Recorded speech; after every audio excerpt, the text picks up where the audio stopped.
이 시간 공동의 시간에서 사역하고 계신 김승관 선교사님 고난에 담긴 예수님의 십자가 도복이라는 제목으로 함께 말씀을 전해주실 때 큰 은혜의 시간을 보시기 바랍니다.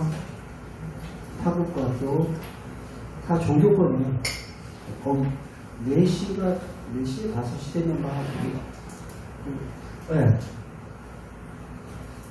서경주 선교사님 그 사역장을 잠깐 갔다 가서도 깜짝 놀랐어요. 한 4, 5시쯤 돼서 막 울리더라고요, 소리가. 자기가 기도 시간. 이 시간에 그 말씀을 전해주실 때, 되게 큰 은혜와 도전의 시간들이 되었으면 좋겠습니다. 그리고 우리가 직접 나가지 못하지만 항상 우리가 언제나 기도하는 마음으로 기억날 때마다 김승관 선교사님 유춘주 선교사를 위해서 또 살아있는 자녀를 위해서도 이렇게 기도해 주시면 감사하겠습니다.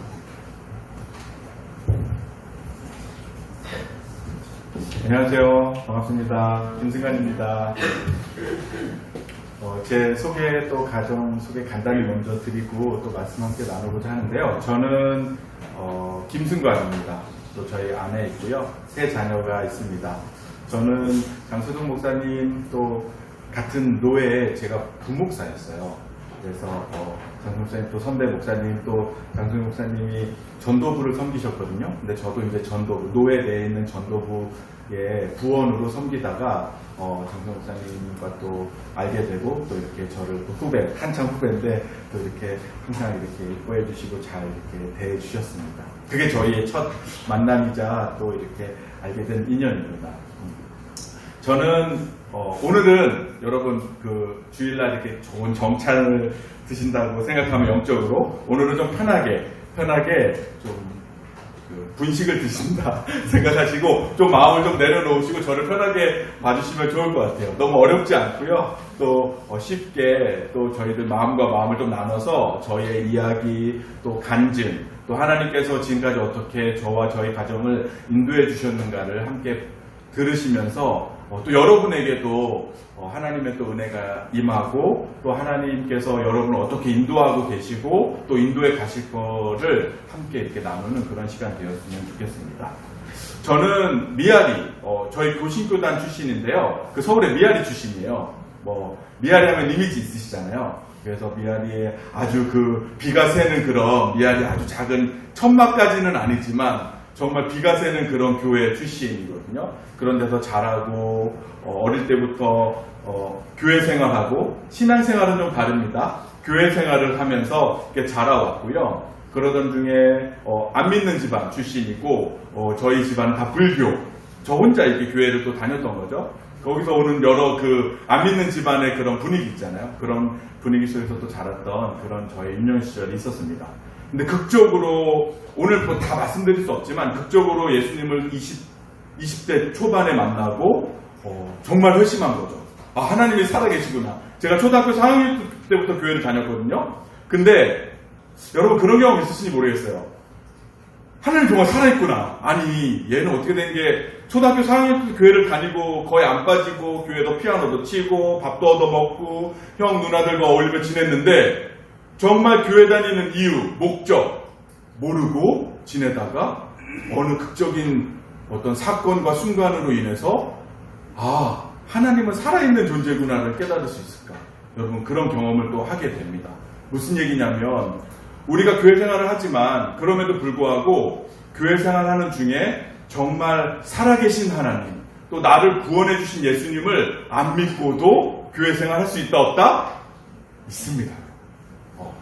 좀 안타까운 일이에요. 하지만 그럴 수 있습니다. 하지만 하나님께서 만나주시지 않는다면 아니면 우리가 정말 하나님을 구하지 않는다면 여전히 우리는 교회에 나오죠. 말씀을 들어요. 생활을 해요. 하지만 그럼에도 불구하고 신앙인의 삶을 살지 않을 수도 있다. 제가 그 경험자이자 장본인입니다. 그렇게 예수님을 믿고 나니까요. 우와, 완전히 이 삶의 이 어떤 가치관이나 생각이 바뀌게 되더라고요. 왜냐하면 그전에는 뭐 다 그렇지 않습니까? 저도 군대를 막 다녀온 직후였거든요. 남자들은 보통 군대 갔다 오고 이러면은 뭐 성공, 어떤 뭐 나를 한번 이루어 보겠다 이런 야망이 많거든요. 저도 그 와중에 있었던 거죠.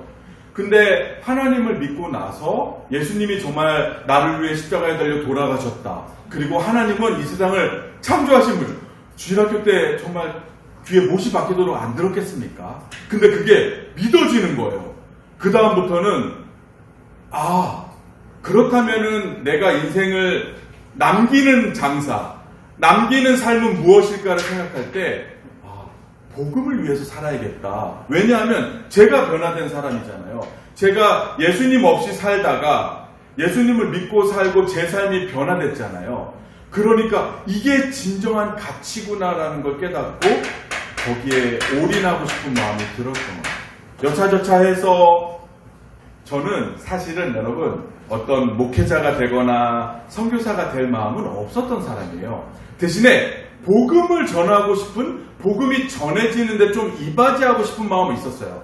그래서 대학교 4학년 때 제가 이제 학교 내에서도 막 열심히 하지 않았겠습니까? 막 전도도 하고 막 학생 선교단체, SFC 같은 그런 선교단체 활동도 했는데 그때 저를 가르쳐준 스승이 어떤 말씀을 했냐면 야 니네들은 왜 다 졸업하고 취직하려고만 하냐. 복음이 전해지기 위해서 너희들이 복음적 관점에서는 어디든지 가야 된다. 그 중에 하나가 동대문 시장이었어요. 그래서 제가 어떻게 했냐면 대학교 4학년 때 2학기 때 평화시장에 취직합니다. 그리고 새벽에 장사를 해요. 물론 저 종업원으로 있었던 거죠. 대학 졸업 이런 거 아무런 중요하지 않아요. 저에게 있어서 가장 중요한 건 동대문 시장에도 제가 이제 청평화시장이랑 평화시장에서 일을 했었거든요. 근데 거기에도 복음 전하려면 누군 가야지. 물론 거기도 예수님 믿는 분들도 있겠지만 사명을 가지고 가야지는 정말 그 어린 마음에, 물론 뭐 20대 중반이 어리지 않았겠지만 그런 마음으로 가서 실제로 취직을 해서 일을 하면서 복음 전하고자 하는 마음을 갖게 돼요. 제가 이 말씀을 드리는 이유는 뭐냐면 제가 가졌던 마음은 복음이 전해지는 것? 그게 다였어요. 뭐 저의 능력, 그럼 제가 뭐 위대한 사람이겠습니까? 아니요, 그렇죠. 성격도 되게 유별나고 또 믿지 않는 가정에서 태어났기 때문에 문화도 그런 기독교 문화가 있지도 않고. 하지만 한 가지 저에게 있어서 가치는 복음이 사람을 바꾼다. 그리고 복음이 결국에는 우리가 가야 할 궁극적인 가야 할 곳이다라는 확신은 있었습니다. 그러던 중에 제가 여전히 새벽에 정말 새벽 5시면은 모든 시장이 다 시작하거든요. 밤새서 하는 시장도 있고요. 저는 이제 스카프를 팔았는데 수출도 하고 도매업이니까 막 지방의 대구나 부산에서 올라오는 상인들에게 물건 팔고 박싱하고 이런 일들을 여전히 했었죠. 근데 어느 날 이런 생각이 들더라고요. 근데 인생에 11조 같은 게 있다던데 나도 이제 20대가 한 3년, 2년 정도 남았을 때였거든요. 20대 후반에. 그때 그러면 좀 하나님께 인생의 11조를 드리고 다시 여기로 돌아오면 어떨까 했을 때 저희가 하는 일들은 어차피 경력 같은 거는 많이 요구되진 않으니까 잠깐 멈추고 그 전심으로 시간을 보내고 다시 돌아와야겠다는 생각에 그게 바로 저의 첫 선교의 시작이었습니다. 그래서 제가 어느 선교단체에 들어가서 3년 임기로 중동의 시리아를 가요. 여러분 시리아 들어보셨죠? 시리아를 갑니다. 왜 시리아를 가냐면 보니까 선교사님들이 다 많이 계신데 시리아는 선교사가 없는 거예요. 그래서 그럼 내가 가야지. 그러면 나는 무슨 능력이 있나? 능력 없죠. 제가 대학에서 전공이 철학이었거든요. 철학과가 뭘 할 수 있겠습니까? 근데 가만 생각해보니까 기도는 할 수 있겠더라고. 가서 기도하자. 기도하고 또 뭐 전도하고 그래서 중동의 시리아를 갑니다. 여러분 중동 시리아 들어보셨잖아요.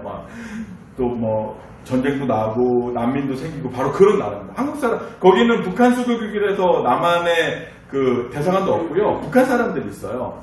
그런 데 그냥 간 거죠. 아무 생각이 없었던 거예요. 모르니까 가게 된 거죠. 가서 정말 잘 사역하던 중에 그게 시작이 돼서 다시 일터로 복귀하지 못하고 계속 선교사의 삶을 살게 된 게 저의 어떻게 보면 선교의 시작이었어요. 여전히 저에게 있어서 중요한 가치는 여전히 제가 말씀드리는 건 저의 능력 여하랑 상관없이 복음은 가치가 있다. 복음에 올인할 만하다라는 게 저의 생각입니다. 하지만 모든 사람이 선교사가 된다. 모든 사람이 목사가 된다. 모든 사람이 생업을 두고 일상을 뒤로하고 이런 전임사역을 해야 된다. 아닙니다. 결코 그렇지 않습니다. 하지만 우리가 어떠한 삶을 살든지 복음의 가치가 있다라는 건 저의 예수님을 믿고 난 지금까지 제가 여전히 죄를 짓죠. 여전히 저의 연약함이 있죠. 하지만 그거와 별개로 그 가치는 한 번도 변한 적이 없었어요. 예수님께서 오늘 승천하시기 직전입니다. 여러분 아시잖아요. 뭐 고난 당하시고 십자가에 달려 돌아가시고 이제는 부활하셔가지고 그 부활된 그 몸, 여전히 손에 구멍이 뚫린, 다리에 구멍이 뚫린 그 몸 상태로 제자들과 또한 믿는 자들과 함께 하신 시간들을 보내셨습니다. 이제 승천하시려고 해요. 그때 모여서 예수님께서 말씀하신 그 말씀의 이야기가 오늘 성경 본문입니다. 너무 웃긴 건 여전히 사람들은 그런 관심이 많은 것 같아요. 그 7절에 보시면요, 때와 시기 이런 거를 물어봐요. 그러니까 우리의 관심사는 어떤 그 복음의 가치나 예수님의 부활하신 가치도 있지만 여전히 뭔가 우리가 생각하는 게 또 있긴 있는 것 같아요. 예를 들면 언제 부자 돼요? 그건 그렇죠. 언제 뭐가 이루어져요? 언제 그러면 천국이 도래해요? 라든 우리가 가진 궁금증이 있어요. 근데 예수님은 말씀하십니다. 좀 강하게 표현하자면, 야, 그거 니네 알 바 아니야. 아니, 예수님 궁금하다니까요. 아니, 그건 너희들의 관심사가 될 필요가 없어. 그러시면서 예수님은 여전히 저와 여러분에게 하시는 말씀, 오늘 하루를 잘 사는 게 중요한 거야. 여전히 미래, 우리 청년들도 계시고 또 여기 어른도 계시면 미래에 대한 궁금증이 많잖아요. 그럼 우리 언제 잘 될까요? 아니면 언제 이 어려움들이 해결될까요? 언제 무언가 회복될까요? 라고 질문하고 그거에 대한 답을 얻기 원해요. 그렇기 때문에 사람들은 전쟁이를 찾아가는 거예요. 미래에 대한 불안함. 안 믿는 집안에서 태어난 저는요, 저희 어머니는 열심 불교 신자. 근데 한국 여기 어르신들 아시잖아요. 그 불교가 또 이렇게 우리나라 그 토속 정쟁이와 이렇게 막 믹스돼가지고 보통 그렇게 믿으시잖아요. 저희 어머니 집에 굿합니다. 1,000만 원? 진짜 미안이잖아요. 돈도 없어요. 그런데도 굿할 때는 막 몇백씩 쓰는 거예요. 그리고 저희 가족들 다 부적을 달고 다녀야 돼요. 그럼 부적을 또 속옷에 속옷 안에 넣어야지 효력이 있다고 하는데, 아니 그럼 속옷에 부적을 어떻게 넣으면 옷비누로 또 착 하셔가지고 저희 아버지 저희들 막 다 달고 다니고 막 그랬었어요. 왜 그럽니까? 미래에 대해서 불안해서. 그래서 우리가 찾아가는, 하물며 믿는 사람들도 가끔 들어보면 그런 거에 솔깃하고 점도 보고 타로 이런 거 한다고 하죠. 여러분, 그게 인간적으로 저는 이해가 됩니다. 왜냐하면 우리는 그렇게 연약한 존재이기 때문에.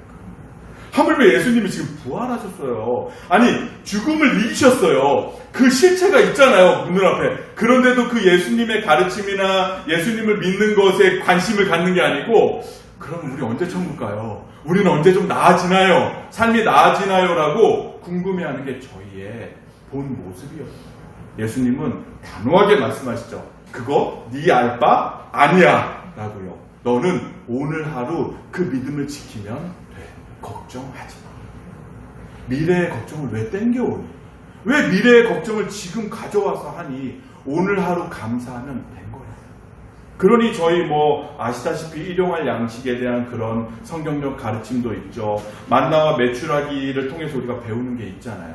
하지만 여전히 저도 마찬가지고 여러분도 그러실 건데, 여전히 우리는 내일에 대한 걱정이 있는 게 저희의 또 육신의 또 인간적인 그런 삶의 태도입니다. 그러시면서 예수님이 그거 신경 쓰지 마. 대신에 성령, 이제 내가 가지만 성령께서 임하실 거야. 그러면서 약속하십니다. 성령이 임하시면 너희가 권능을 받고 예루살렘과 온 유대와 사마리아와 땅끝까지 이르러 내 증인이 되리라. 다른 보증을 해주신 게 아니에요. 여러분, 예수님을 믿으면 무언가 잘 되고 뭔가 삶이 나아지고 한 그런 게 있을 수 있습니다. 하나님의 보너스죠. 하지만 저는 보너스라고 얘기해요. 안 주실 수도 있다라고요. 정작 중요한 건 여전히 예수님을 믿지 않는 우리 주변의 가족들, 이웃들, 더 나아가서 전 세계의 많은 사람들이 예수님을 믿음으로 인간의 또 인생의 근본적인 그 문제가 해결됨을 맛보게 될 거고, 참된 행복을 누리게 될 거고 궁극적으로 천국 시민으로 살아가게 될 거야라는 게 예수님의 약속이자 명령이자 저에게 주신 말씀이었던 거예요. 어찌 보면 저희가 생각하는 그런 우리가 그리는 신앙생활의 그림과 예수님이 우리에게 여전히 매일같이 성경을 통해서 또는 예배를 통해서 말씀하시는 그 말씀이 조금 다를 수 있다라고 우리가 좀 생각해 볼 필요가 있는 것 같아요. 그리고 나서요, 성령이 임하십니다. 그리고 사도행전 1장에서 그 8장 1절 전까지 보시면요, 정말 역사가 일어나요. 여러분, 성령이 임하셨다라는 건 이제 정말 마음 가운데 그런 확신과 믿음이 생긴 거 아니겠습니까? 이제 예수님을 육신으로 보는 것뿐만 아니라 영적으로 하나님과 교제할 수 있는 성령께서 내주하셔서 깨닫게 하시고 알게 하신 역사가 일어난 거예요. 그러니까 어떻게 됩니까? 막 이제 물건을 막 통용해요. 여러분, 교회 공동체에 재산에 대한 소유욕들이 별로 안 생기는 거예요. 무슨 얘기냐면 내가 가진 거, 우리 형제자매가 좀 부족하면 내 거를 나눌 수 있는, 기꺼이 나눌 수 있는 그런 넉넉한 마음들이 생긴 거예요. 같이 예배하고 기도하고 정말 하나님을 찬양하는 것을 기뻐하고 이런 일들이 교회 공동체 가운데 일어납니다. 또 하나 역사가 일어나요. 베드로와 요한이 여러분 기적을 일으켜요. 그런 것들이 실제로 일어나고요. 더 나가서 이제 믿음의 그 믿음이 설교와 말씀 나눔으로 이루어집니다. 우리 스테반 집사님을 통해서 그게 궁극에 달합니다. 근데 동시에 여러분 어떤 일이 일어나냐면 박해가 시작돼요. 그러니까 믿음은 막 너무 뜨거워지고 성경적인 삶을 살게 되고 또 성경적인 삶을 사는 것이 기쁜데 동시에 외부로부터 박해나 고난이 시작되는 거예요. 이게 아이러니예요, 여러분. 예수님을 잘 믿으면 우리가 신앙도 잘하고 문제도 해결되고 건강해지고 뭐 부도 획득하고 이럴 수 있을 거라고 생각하지만 실제로 이 땅, 죄된 이 땅에 살면서 예수님을 잘 믿는다는 게 그런 거를 얻을 수 있는 동시에 내가 누리는 것도 잘 누리고 예수님도 잘 믿게 될 것인가? 저는 아닐 수도 있다고 생각합니다. 왜냐하면요, 예수님을 잘 믿는 게 이 세상의 법칙과 안 맞을 때가 많이 있을 수 있는 거예요. 또 안 믿는 사람들, 안 믿는 존재들, 안 믿는 어떤 이 세상과 대치되는 점들이 많이 있을 수 있기 때문이에요. 여기는 유대교잖아요. 유대교인들이 볼 때는 이 사람들이 정말 그 이단, 아주 물을 흐리는 그런 존재들이었겠죠. 그래서 사울이 등장합니다. 사도 바울의 그 전 모습, 사울이 등장하는 거죠. 사울은 열심 유대교인 아니었습니까? 열심 유대교 신자였죠. 그의 믿음에 따르면 이런 개신교도들, 저와 같은 여러분과 예수님을 주로 믿는 자들은 없어져야 돼요. 여전히 오시지도 않은 메시아를 따른다고, 오셨다고 말하는 이단 종파들, 물을 흐리는 자들을 죽여 마땅 그런 삶을 살았던 거죠. 그래서 결국은 스테반 집사님이 죽게 되고, 여러분 오늘 8장 1절의 말씀이 아주 참 저희에게 시사하는 바가 큽니다. 8장 1절은요, 그날에 예루살렘에 있는 교회에 큰 박해가 있어 사도회는 다 유다와 사마리아 모든 땅으로 흩어집니다. 여러분, 사도행전 1장 8절의 말씀, 복음이 전해지는데 유다와 사마리아 모든 땅까지 나의 복음이 전파되리라고 하신 예수님의 말씀 있죠. 이 말씀이 어떻게 성취됩니까? 우리가 신앙이 아주 굳건해져서 이제 우리가 구역을 나눠가지고 복음을 전하러 막 다닌, 그게 아닌 거예요. 박해 때문에 어쩔 수 없이 우리가 흩어지게 된 거예요. 근데 말씀이 이렇게 성취됩니다. 완전 넌센스인 거예요, 여러분. 예수님을 잘 믿고 예수님께서 주신 명령이 우리의 어떤 능력과 우리가 가진 힘과 우리의 어떤 그 가진 무언가를 가지고 복음을 전하러 간 게 아니에요. 박해 때문에 흩어지게 된 게 바로 예수님의 이 복음의 성취예요. 물론 그 당시에 장절이 정해지진 않았지만 제가 여러분하고 좀 기억하기 쉽게 하면 1장 8절의 말씀이 바로 거꾸로 8장 1절 이 말씀으로 이루어지게 되는 거예요. 이게 바로 예수 그리스도를 믿는 믿음의 신비 같은 거예요. 어찌 보면 우리는 여전히 예수님을 믿는 그 신앙생활의 그 진수를 아직 잘 도달하지 못했거나 모를 수 있는 겁니다. 왜냐하면 하나님의 방법과 하나님의 방식이 있는 거거든요. 우리는 여전히 잘 되기를 바라요. 물론 여러분, 저도 축복받기를 원하고 저도 여러분을 축복합니다. 하지만 복음에 있어서는 고난이 동반될 수밖에 없는 경우가 실제로 상당히 많아요. 그게 바로 예수님 복음의 신비 같은 제가 말씀을 이어가기 전에 저희 가족을 간단히 소개해 드릴 텐데요. 저희 막내 아들이 태어나던 해에 저희를 좀 돕고자 하는 교회에서 영상을 만들어 주신 게 있거든요. 그 영상을 함께 보고 제가 그렇다면은 저희 가정을 통해서 어떻게 하나님이 이 고난을 통해서 인도하셨는지를 좀 설명해 드리도록 하겠습니다. 우리 영상 잠깐 보겠습니다.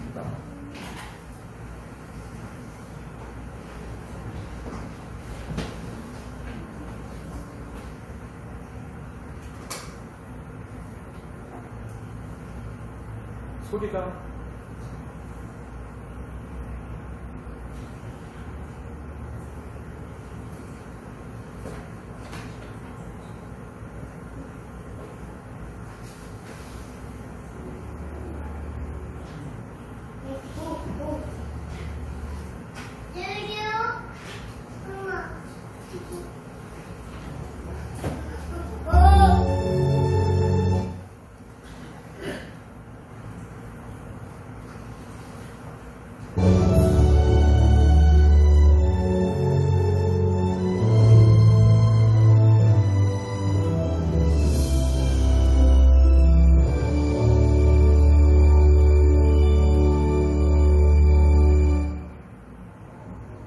김승관 선교사 가정의 보금자리가 있는 경기도 의왕시.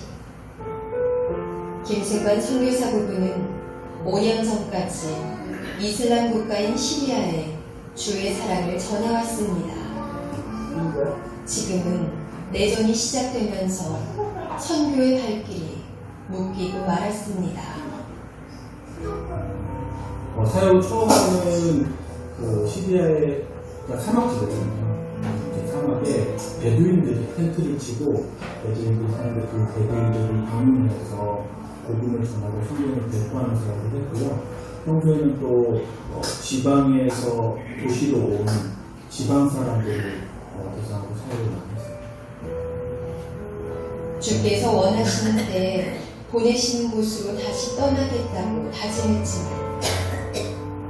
김승관 선교사 가정에 셋째 희준이가 태어나면서 또 한 번 선교의 길이 막혀버렸습니다.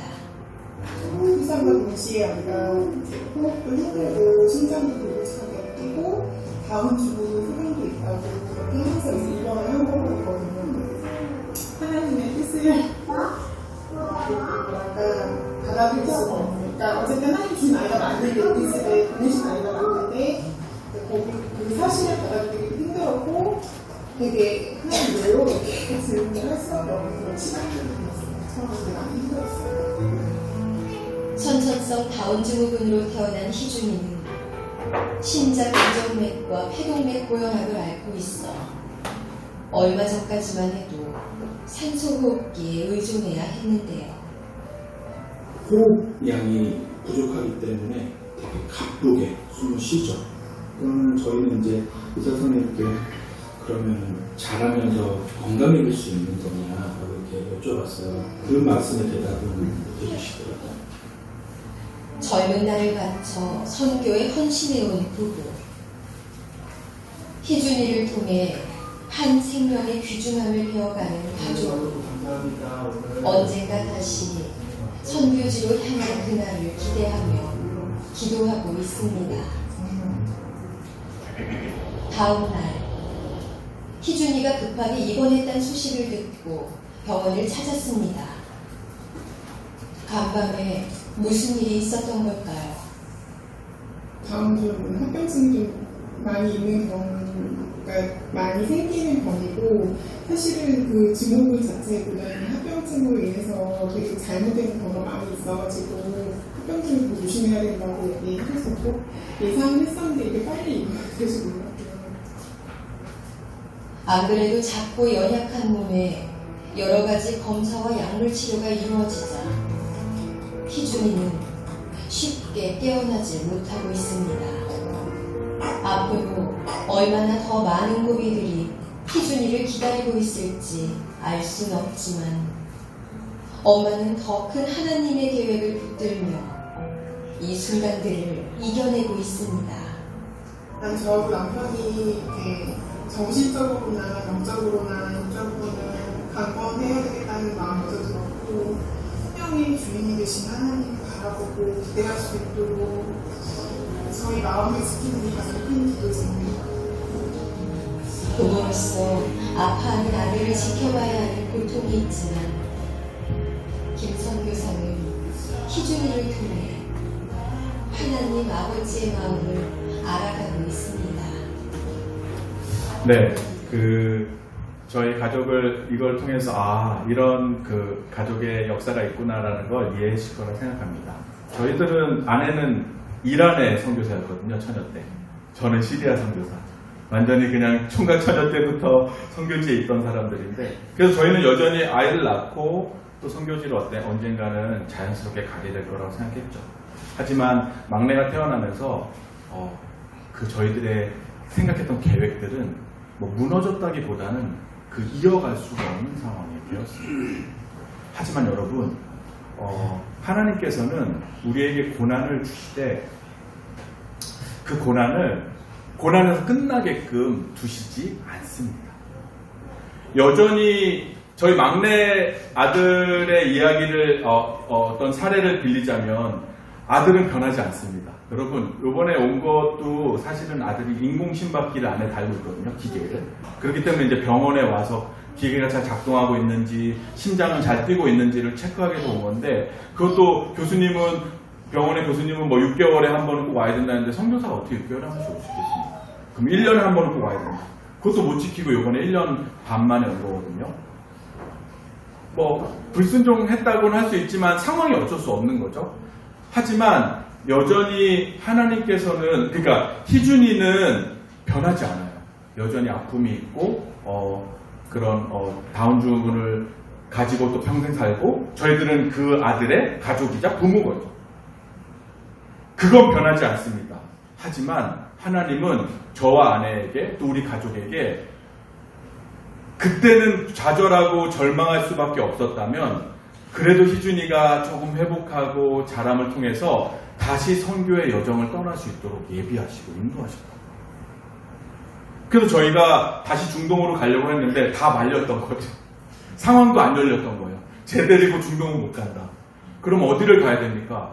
그럴 때 누군가를 통해서 인도네시아가 전 세계에서 4번째로 큰 나라예요. 4번째. 인구가 많아요. 그리고 그러다 보니까 인도네시아가 세계에서 이슬람 인구가 가장 큰 나라입니다. 인도네시아로 가요. 그래서 저희가 이슬람 선교를 하던 사람으로서 중동은 가지 않지만 다른 의미의 이슬람 선교의 여정을 떠나게 된 거고요. 지금 이렇게 지내고 여기에 오게 되었습니다. 여전히 문제가 많습니다. 여전히 어려움들이 있어요. 우리 희준이 아직도 잘 못 걷고요. 8살이거든요. 못 걷고 기저귀 차고 젖병에 우유를 먹어요. 아내랑 제가 정말 지겹습니다. 이제 영아를 키우는 그 여정 있잖아요. 그걸 보통 한 2년 정도 하고 끝나잖아요. 근데 저희는 큰애 때부터 지금까지 한 10몇 년을 해오고 있는 거죠. 무슨 말씀이냐면 저와 아내의 일상에는 여전히 어려움들이 있어요. 하지만 큰 의미의 하나님께서 고난이 있지만 그 고난을 이길 힘을 주시고, 그 고난이 고난에 끝나는 게 아니라 그 고난을 넘어서 일하시는 것들을 저에게 경험하게 해주십니다. 여러분, 희준이는요 저희 가정의 축복입니다. 왠지 아세요?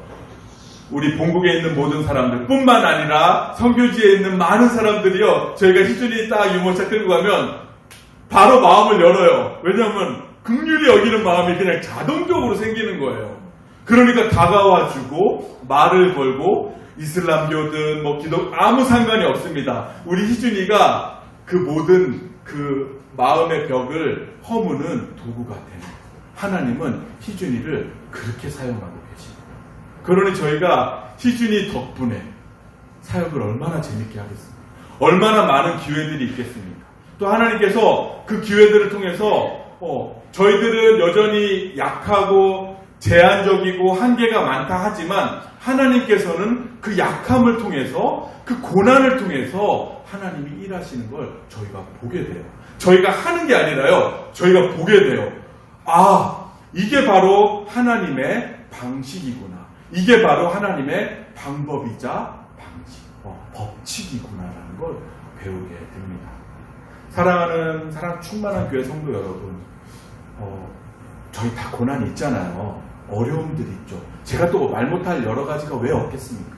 여러분도 다 말하지 못할 만큼의 그 어려움들, 그건 꼭 장년이신 여러분뿐만 아니고 우리 청년들 또 학생들 다 각자의 어려움들이 있죠. 하지만 여러분, 그 어려움과 고난은 결코 거기에 끝나지 않습니다. 하나님이 분명히 그것들을 통해서 일하고 계시고요. 그것들을 통해서 하나님을 만나게끔 하시는 도구가 됩니다. 어느 목사님이 말씀하셨더라고요. 고난은 위장된 축복입니다. 제가 그걸 다 이해할 수는 없지만 저희 가정에 허락하신 우리 희준이의 삶, 또 우리 자녀들의 삶을 통해서 조금이나마 경험하고 깨닫게 됩니다. 여기서 중요한 건요, 그 고난을 해석하는 하나님의 시선을 갖게 됩니다. 마지막으로 한 말씀만 더 드리고 말씀을 마치고자 하는데요.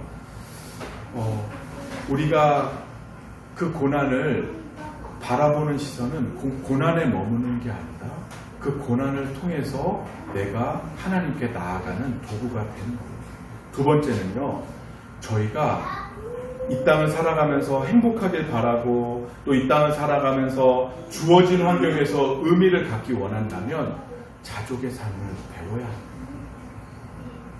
여러분, 여러분에게 그럼 더 많은 돈이 있고 또 우리에게 더 윤택한 삶이 보장된다면 저희가 과연 행복할까요? 많은 사례들을 통해서 또 요즘에는 유튜브들을 통해서도 그런 로또에 당첨된 사례들, 또 사업에 성공한 사례들, 또 재벌이나 부자들의 삶도 볼 수 있는 기회가 있잖아요. 그런데 그분들이 공통적으로 하시는 말씀은 그것이 나에게 행복을 가져다 주지 않는다고 고백하게 됩니다. 여전히 저에게는 좀 미지의 세계고 여전히 그런 부자도 한번 돼봤으면 좋겠다라고 생각할 수 있겠죠. 하지만 굳이 그것들을 경험하고 나중에 깨달아야 깨달음이 올까요? 그렇지 않습니다. 그렇다면 하나님은 저와 여러분에게 바라는 건 지금 우리가 가진 것에 자족해라. 오늘 하루에 감사해라. 그래서 예수님이 떠나시기 직전에 때와 시기를 물어보는 제자들에게 그건 너희들이 알 바 아니야. 오늘 하루 우리가 하나님 안에서 잘 지낼 수 있다면 그것에 감사함으로 끝내라. 내일은 내일 올 거야. 내일 왔을 때 우리가 그것들을 대처하자. 내일 왔을 때 하나님의 믿음 안에서 그것들을 살아내보자. 오늘 하루에 감사. 그랬을 때 여러분, 저와 여러분 오늘 이곳에서 이 귀한 예배당에서 예배드릴 수 있는 거잖아요. 사지 멀쩡하잖아요. 걸어서 왔잖아요. 굶지 않잖아요. 여전히 내 입을 벌려서 생각하면서 하나님을 찬양할 수 있잖아요. 너무 감사해요. 그 누군가에겐 오늘이 너무 소중한 하나님을 찬양할 수 없는 그날일 수도 있는 거예요. 물론 아픔이 있고 어려움이 있죠. 하지만 내가 가진 이 형편, 자족을 배워야 합니다. 하나님 안에서 내게 주신 이 만족을 훈련해야 합니다. 그래야지만 여러분, 이 땅에서 우리가 천국을 누리고 이 땅에서 하나님 주신 참 행복을 누릴 수 있습니다. 제가 사역의 이야기를 많이 안 드린 이유는 여러분 선교사역 비슷합니다. 복음 전하고 때를 못 얻든지 사람을 만나서 관계를 맺고 전하는 것. 또 저는 한국어 교사거든요. 대학에서 한국어를 가르치고 있고 또 여러 학생들을 가르치고 있고 아내는 피아노 교사예요. 음악 선생님이거든요. 그러한 저희들이 가진 은사들을 가지고 여전히 복음을 전하고 있습니다. 그것은 기회가 된다면 저희 기도 편지를 통해서 여러분이 알게 되실 거고요. 오늘 제가 여러분과 함께 나누고 싶었던 가장 큰 핵심은 저희 가정을 통한 하나님의 함께 하심을 여러분이 조금이나마 또 보시기를 원하고, 여전히 저희 삶이 부족합니다. 여전히 저희 삶이 불편해요. 그리고 불편한 우리 막내 아들과 함께 살게 되니까요. 그럼에도 불구하고 불편함을 못 느낍니다. 그럼에도 불구하고요, 불평이 많지는 않습니다. 왜냐하면 하나님은 여전히 그 어려움과 약함과 고난을 통해서 더 크게 일하고 계시는 걸 저와 저희 아내가 목도하고 있고, 저와 저희 아내가 삶을 통해서 여러분께 설명해 드릴 수 있죠. 하나님의 신비. 우리 성도님들도 그러한 우리가 무언가를 바라고 그것들을 이루는 것에 초점을 맞추기보다도 매일매일의 삶에서 하나님이 주시는 그 은혜, 또 나와 함께 하심의 은혜, 여전히 고난에 또 어려움에 결핍의 문제가 있지만 그럼에도 불구하고 하나님이 그것들과 함께 저에게 주시는 은혜를 누리면서 사시는 저와 여러분들을 다시 한번 부탁드리며 말씀을 마치겠습니다.